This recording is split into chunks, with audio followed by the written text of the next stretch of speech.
নাই আজি আমি আমাৰ যি আৰক্ষী বিভাগৰ যিমান লোক আছে বিষয়া কৰ্মী সকলোৱে মিলি শিলচৰ মহানগৰত আমি এটা ৰুট মাৰ্চ কৰিছোঁ আৰু এই ৰুট মাৰ্চটো আপোনালোকে জানে যে অহা দিনবিলাকত 15 আগষ্ট আহি আছে আৰু অহা দিনবিলাকত দুৰ্গা পূজা আহি আছে গতিকে সাধাৰণ নাগৰিকে যাতে সম্পূৰ্ণ নিৰাপত্তাৰে থাকিব পাৰে তেওঁলোকৰ যাতে কোনো অসুবিধা নহয় আৰু কোনো দুষ্কৃতিকাৰী আহি পেলাই যাতে টাউনৰ বা চিটিৰ মাজত সোমাই যাতে কোনো দুষ্কৃতিকাৰী ঘটনা তেওঁলোকে সংঘটিত কৰিব নোৱাৰে তাৰ কাৰণে আমি নাগৰিক সমাজৰ নিৰাপত্তাজনিত দিশলৈ চাই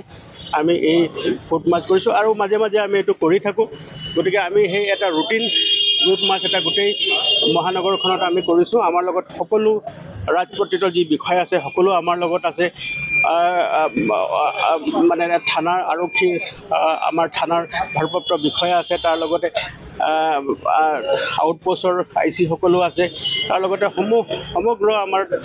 CRPF বাহিনী কামাণ্ডো বাহিনী সকলো লগত লৈ আমি ফুট মাৰ্চ কৰিছোঁ যাতে ৰাইজৰ আৰু নাগৰিক সমাজৰ নিৰাপত্তা নিশ্চিত কৰিবৰ কাৰণে মাজে মাজে আমাৰ এইটো এটা ৰুটিন আমাৰ এটা ৰুট মাৰ্চ আৰু সেইটো আমি মাজে মাজে কৰি থাকোঁ আৰু তাৰে অংশস্বৰূপে আজি আমি এইটো কৰিছোঁ আৰু এইটো আমাৰ চলি থাকিব আজি সমগ্ৰ জিলাখনতে প্ৰতিটো থানাতে এই ৰুট মাৰ্চ আজি আমি পালন কৰিছোঁ আৰু যাতে ৰাইজে শান্তি শৃংখলাৰে থাকিব পাৰে তেওঁলোকৰ মাজত যাতে কোনো দুষ্কৃতিকাৰী লোক যেনে চুৰি কৰা কাৰ্য বা এনেকুৱা ধৰণৰ যি